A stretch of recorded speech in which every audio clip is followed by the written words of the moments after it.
डोंबिवलीमधील पूर्वेमध्ये असलेल्या MIDC या phase 1 मध्ये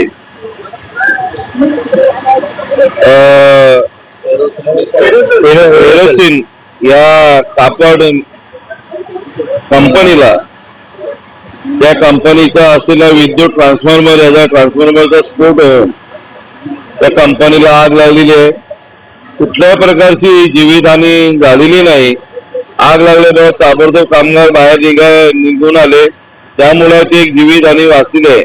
पण कापड असल्यामुळे प्रचंड प्रमाणात मोठ्या प्रमाणात आग आपण बघत असलेले दिसत आहे आणि शर्थीचा प्रयत्न आहे त्या आग विझवण्याचा. आपल्या कल्याण डोंबिवली महानगरपालिकेचे सर्व फायरच्या गाड्या, आजूबाजूच्या महापालिकेच्या फायरच्या गाड्या इथे आलेल्या आहेत की ताबडतोब ही आग कशी आटोक्यात येईल, विझवता येईल याचा प्रयत्न चालू आहे. सर्व यंत्रणा कामाला लागली आहे. MIDCची यंत्रणा असेल, महापालिकेची यंत्रणा असेल, पोलीस सज्ज असेल, सर्व यंत्रणा शासकीय कामाला लागलेली आहे. कुठल्याही हालतमध्ये युद्ध पद्धती ही आग विझली पाहिजे असा आटोक्यात प्रयत्न चालू आहे.